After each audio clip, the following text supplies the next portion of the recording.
Ikhwatu iman yang dimuliakan Allah Subhanahu wa ta'ala, sebelum kita menyampaikan materi tentang masalah ungkapan dalam Al-Quran, ada uqbadar dan ada su'uddar. Apa uqbadar dan apa su'uddar? Lantas bagi siapa uqbadar dan bagi siapa su'uddar? Terlebih dahulu mungkin kita perlu juga yakin bahwa pada hari ini kita thalabul ilmi sambil kita melaksanakan ibadah saum Tasu'a, dan insyaallah besok kita akan melaksanakan saum Asyura. Sedikit kita ungkapkan bahwa untuk kali ini mungkin tidak semuanya sama dalam penanggalan. Ada yang mulai Tasu'a itu kemarin Jumat dan Sabtu Asyura. Jadi mereka ada yang sudah selesai melaksanakan Tasu'a Asyura. Bahkan kemarin juga saya ngaji di Soreang, di masjid kita, ternyata memang ada yang sudah melaksanakan saum hari Jumat yaitu Tasu'a. Kemudian hari Sabtunya Asyura.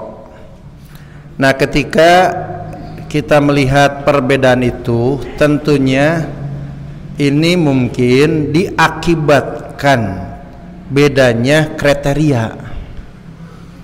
Jadi kriteria Mabim, Menteri Agama Brunei, Indonesia, kemudian Malaysia dan Singapura itu menetapkan bahwa hilal ini bisa terlihat jika 2 derajat. Sementara Lafan itu menyatakan tidak mungkin, minimal itu 4 derajat.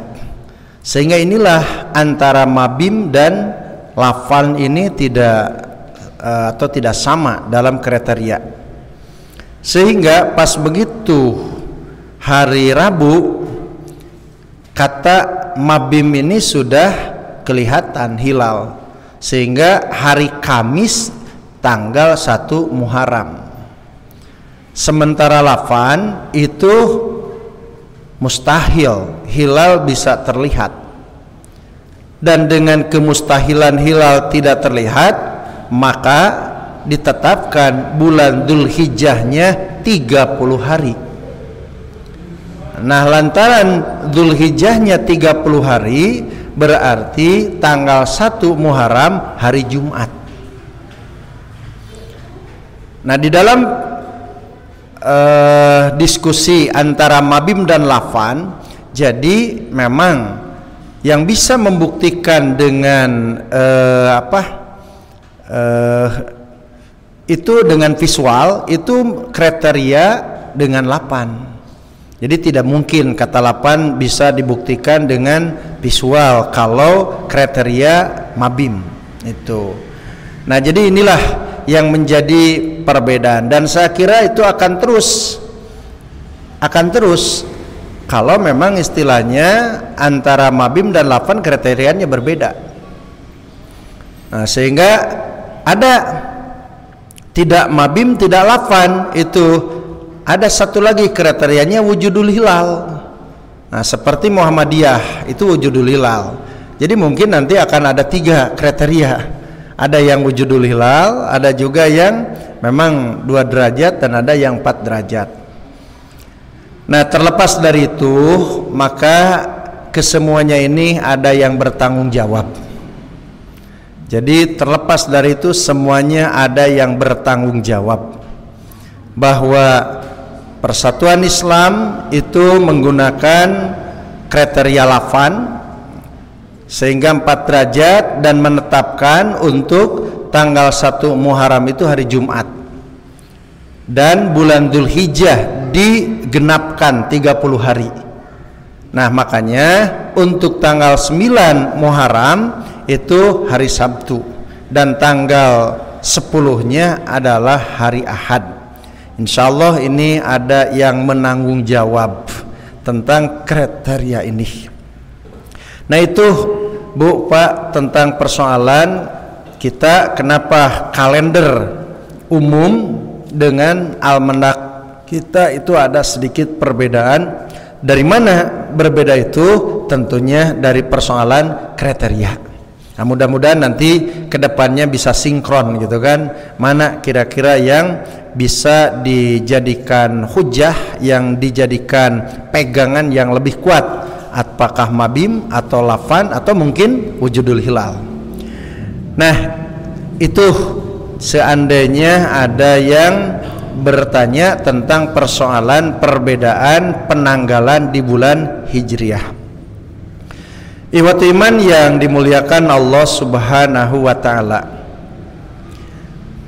ungkapan Adar dalam Al-Qur'an itu bisa diterjemahkan rumah. Adar adalah bisa diterjemahkan tempat singgah.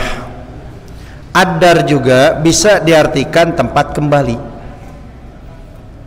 Nah, ternyata di dalam Al-Quran kalimat dar ini cenderung kepada tempat kembali.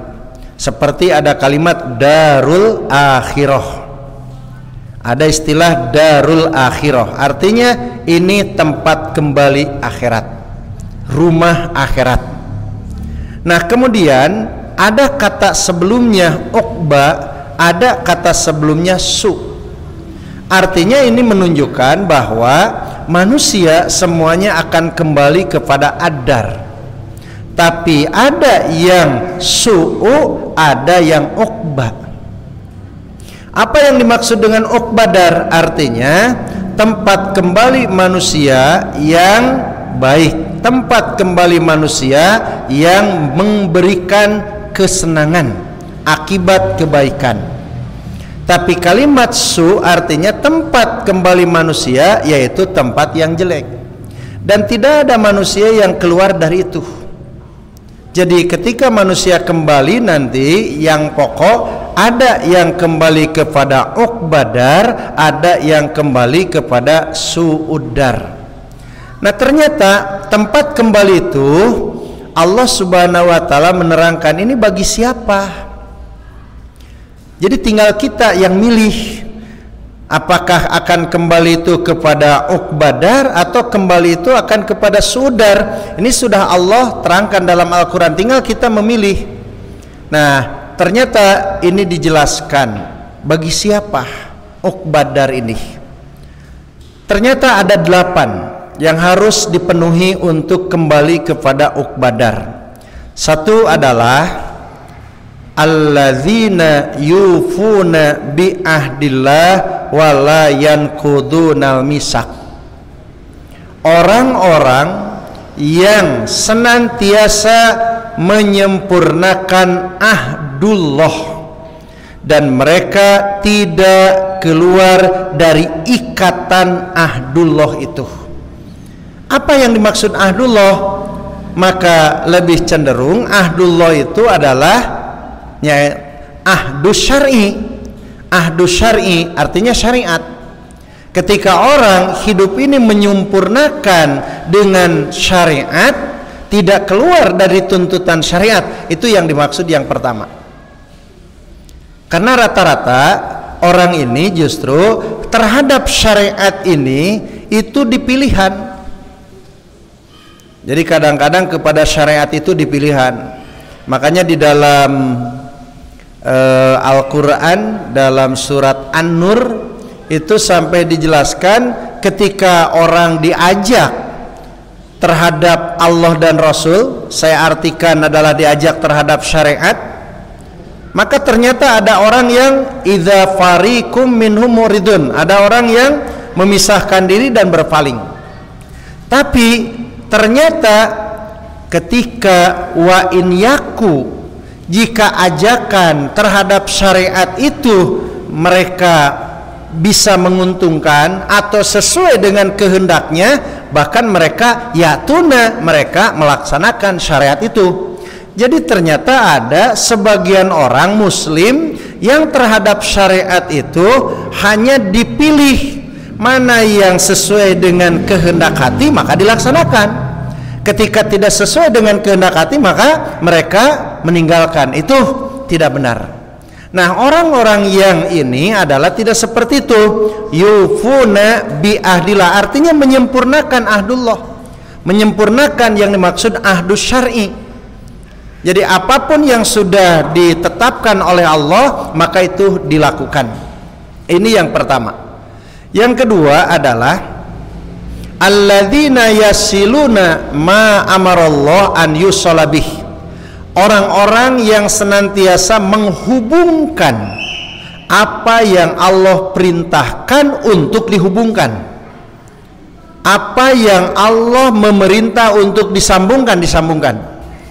Jadi artinya orang yang selalu menyambungkan sesuatu yang diperintah oleh Allah dan mencegah dari sesuatu yang Allah larang. Inilah yang kedua. Apakah menyambungkan sesuatu yang Allah perintahkan itu mudah? Tidak juga. Makanya Rasulullah pernah menyebutkan dengan kata-kata, sampaikanlah kebenaran itu walaupun pahit. Qulil haq walau kana muron, sampaikan kebenaran walaupun pahit. Jadi kadang-kadang menyampaikan kebenaran itu pahit, tapi justru harus disampaikan qulil haq walau kana muron. Ternyata kalau kita lihat tentang masalah dakwah tabligna para rasul, itu bukan menghadapi sesuatu yang mudah. Kadang-kadang kalau kita gambarkan seperti melawan arus. Mereka yang suka melakukan maksiat itu harus dirubah untuk jadi taat. Mereka yang di sana musyrik dirubah harus jadi tauhid. Di situ mereka bina maka dirubah harus sunnah. Ini bukan sesuatu yang mudah. Untuk kita berbicara tentang la ilaha illallah tidak ada resiko.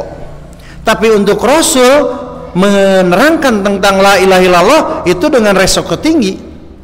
Untuk kita ngaji itu ya paling juga ada tantangan rintangan lah berapa persen. Tapi kalau dibanding dengan dakwahnya para rasul wah, luar biasa.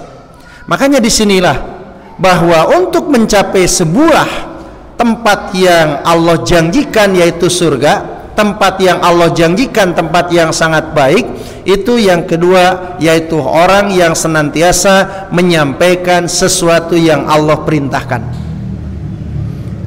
Nah, kadang-kadang kita kalau menyampaikan kepada orang-orang yang misalkan dia itu lebih dari kita, itu kan tidak mudah.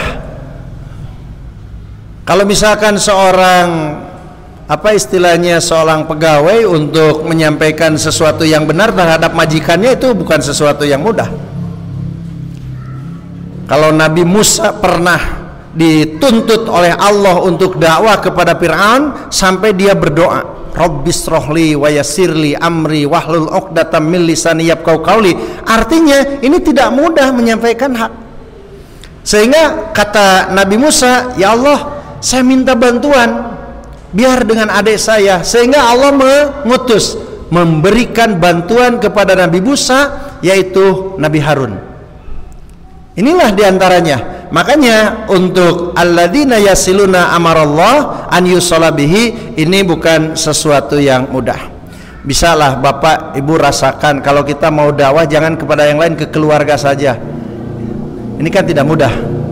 Kalau misalkan kita sudah dapat ilmu Quran Sunnah, kemudian kita lihat di keluarga belum Quran Sunnah, kita mau menyampaikan mikirna lama kan, tepi kentong kan sampai begitu.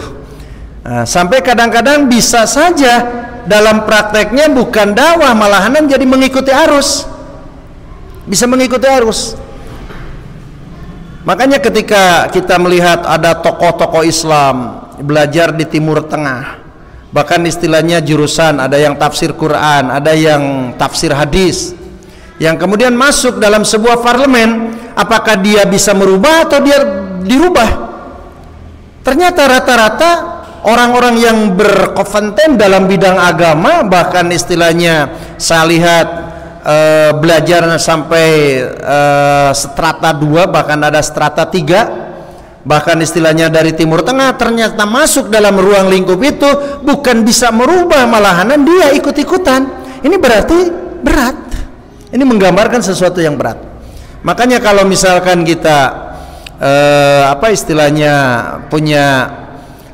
punya misi untuk dakwah, artinya kita bisa mengukur betul tidak tenaga kita, apakah kita bisa merubah atau justru bisa dirubah. Rata-rata yang saya lihat justru mengikuti lingkungan, bukan lingkungan dirubah. Hebatnya Rasul, seorang harus merubah kota Mekah dari jahiliyah terhadap Islam, luar biasa. Luar biasa. Makanya ini yang kedua. Yang ketiga adalah wa yakhshawna rabbahum. Jadi orang yang takut dengan Rabb mereka, takut dengan Allah Subhanahu wa taala. Sampai Allah mengungkapkan dengan kata-kata wahsauni wala tahsaunnan nasa. Takutlah denganku, jangan takut dengan manusia.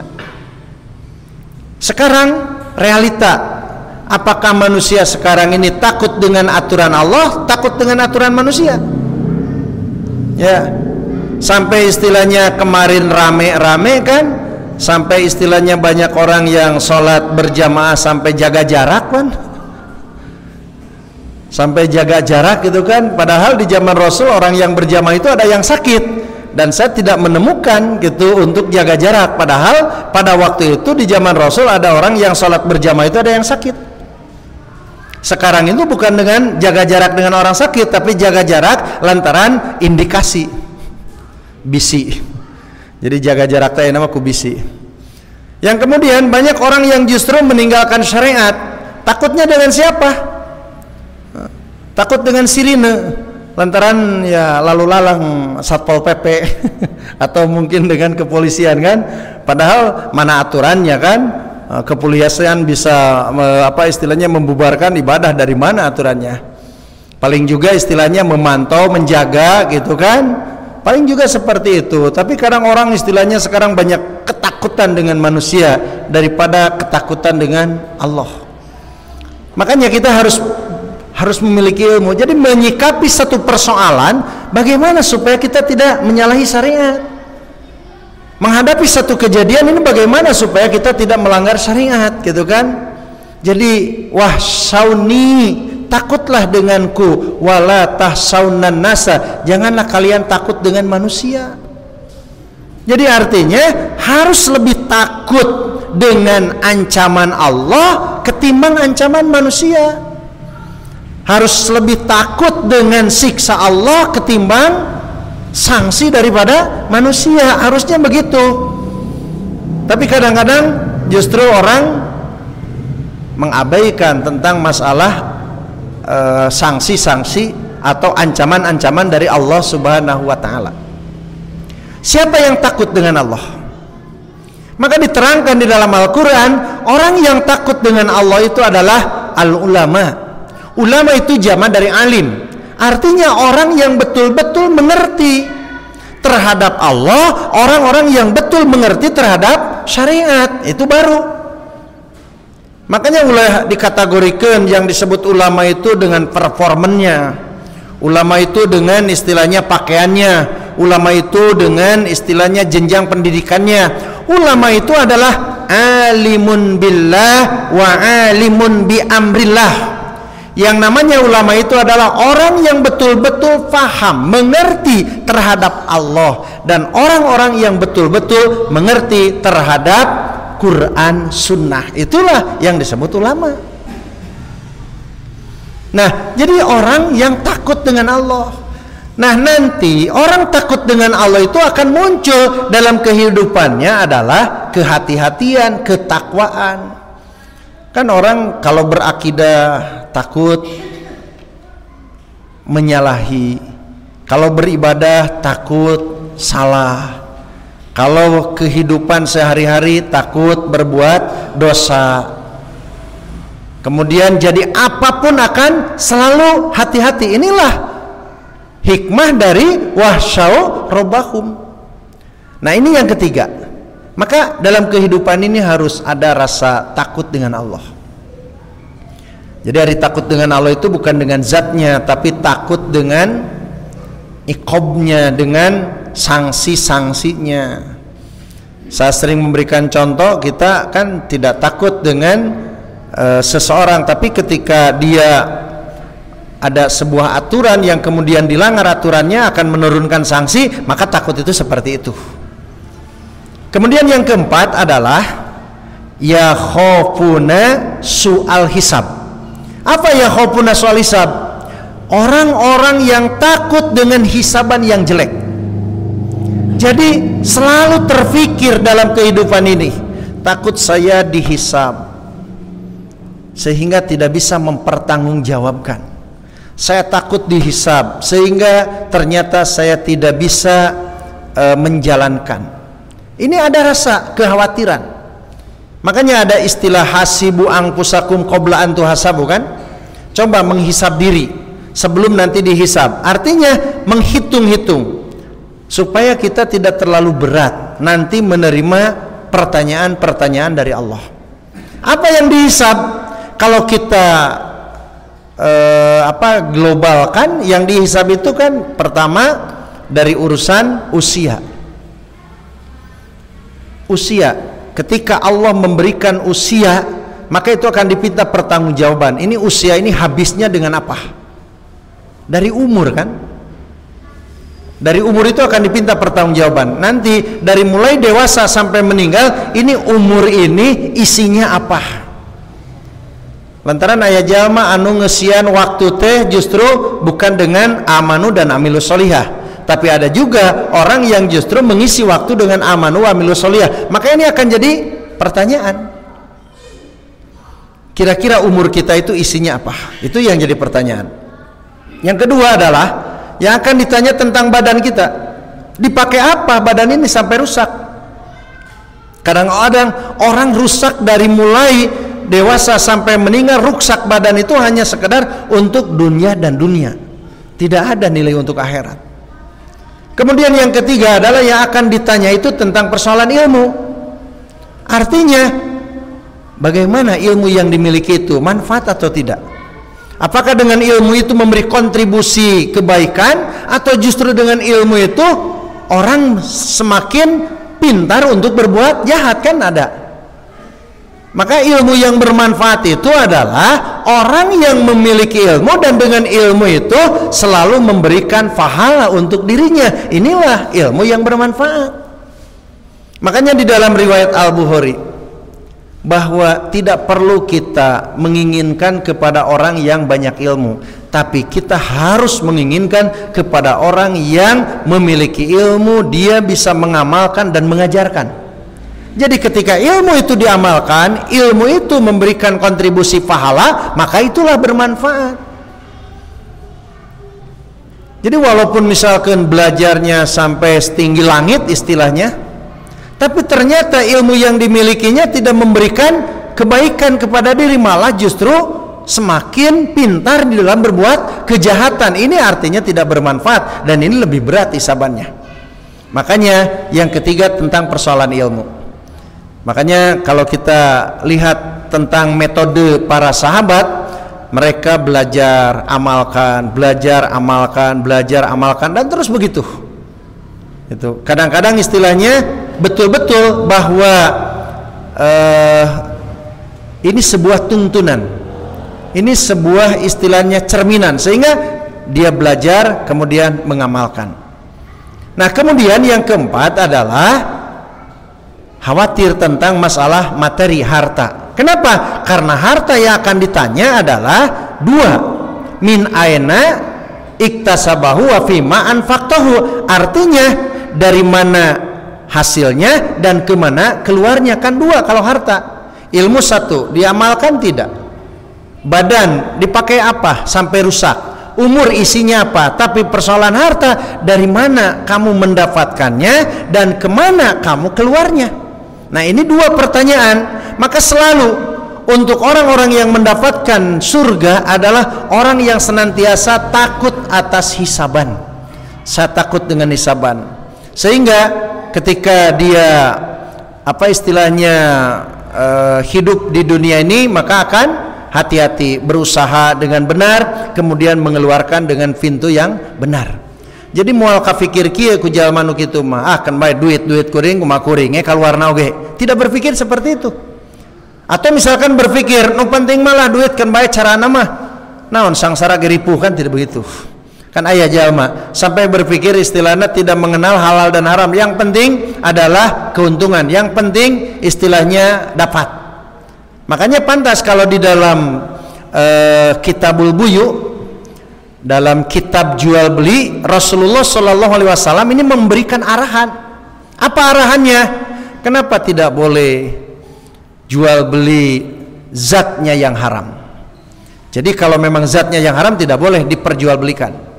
Atau mungkin jual beli yang bisa membantu untuk fasilitas berbuat maksiat, berbuat dosa, itu tidak boleh.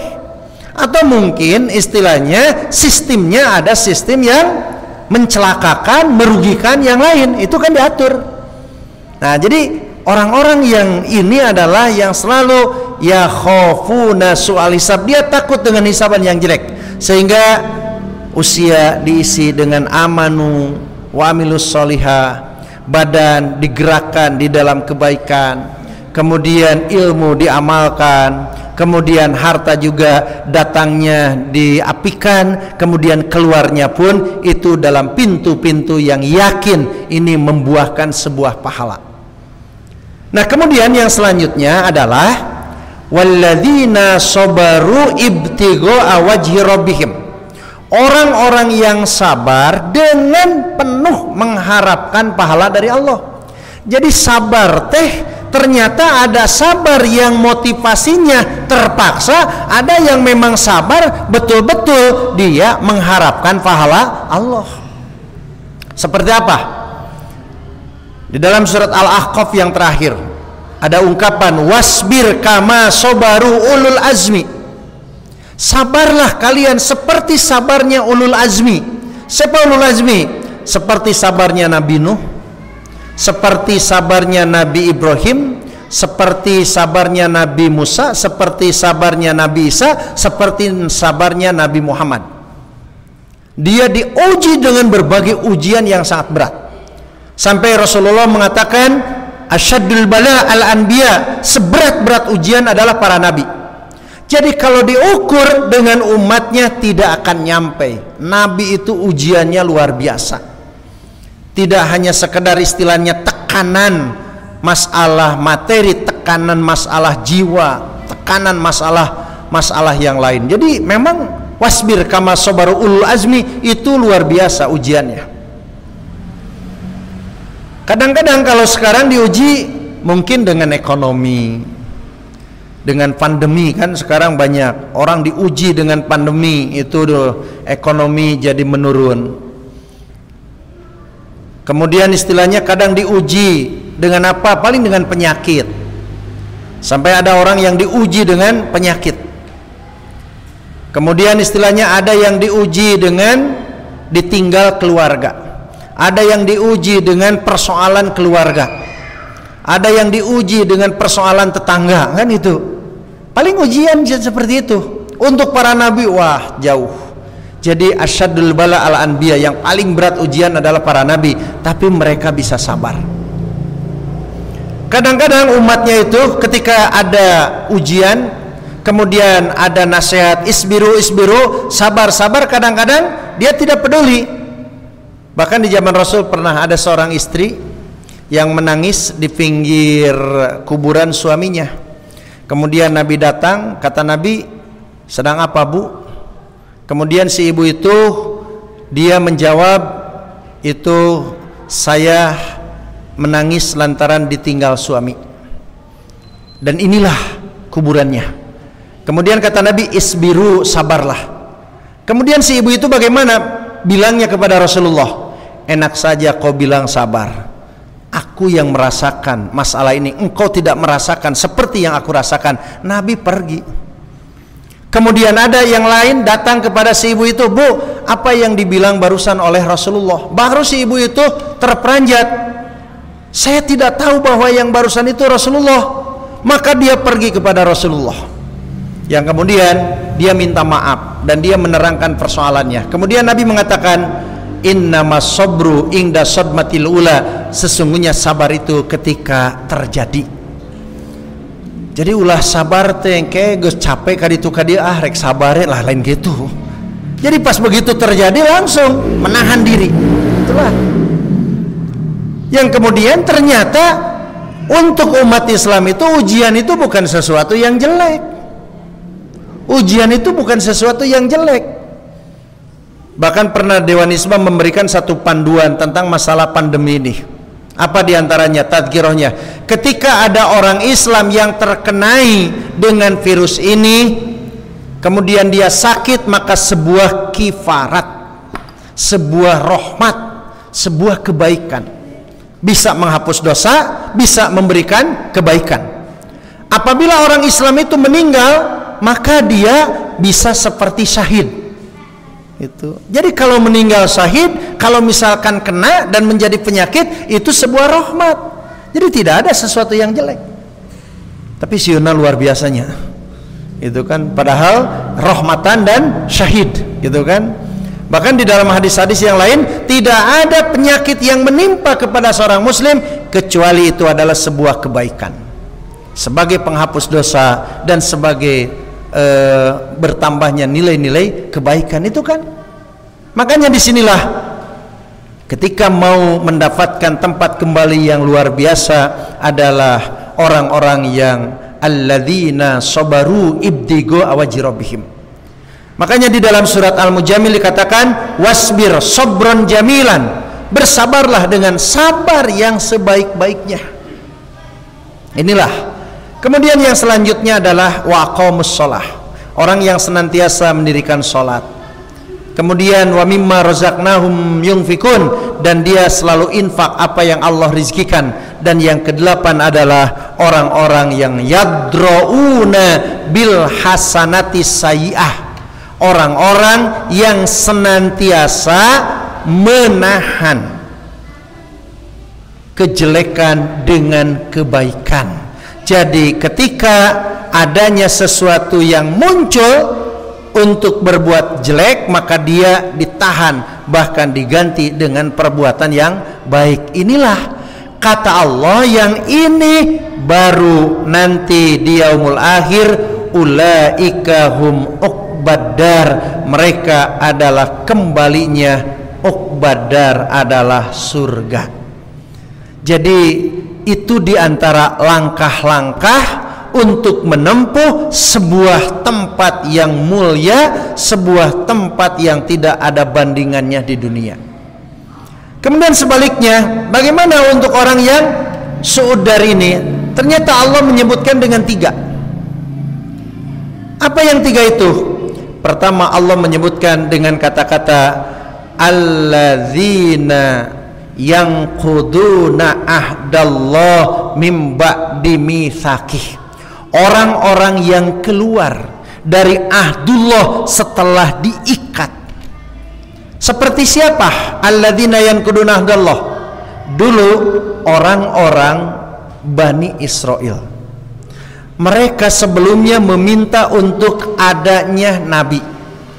Mereka sebelumnya minta-minta kepada Allah untuk memiliki kitab, karena mereka tidak punya panduan, mereka tidak punya pimpinan, sehingga mereka meminta kepada Allah dengan benar-benar ingin mendapatkan seorang nabi, ingin mendapatkan sebuah kitab sebagai tuntunan hidup.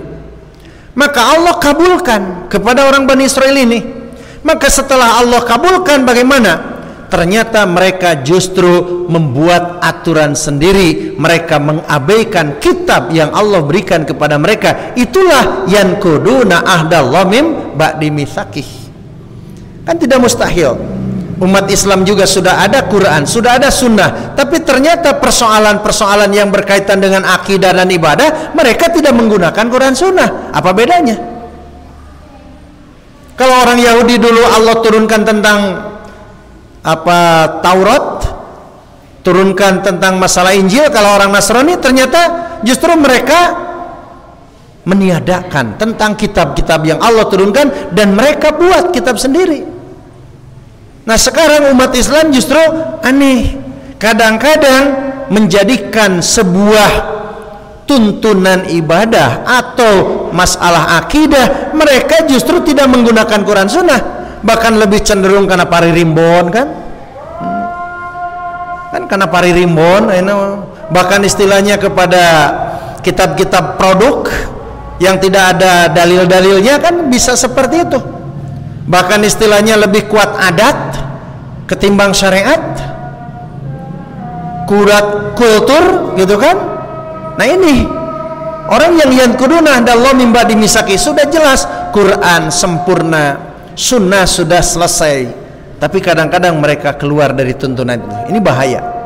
Yang ketiga adalah yaqta'una ma amarallah, orang yang selalu memutuskan apa yang Allah perintahkan.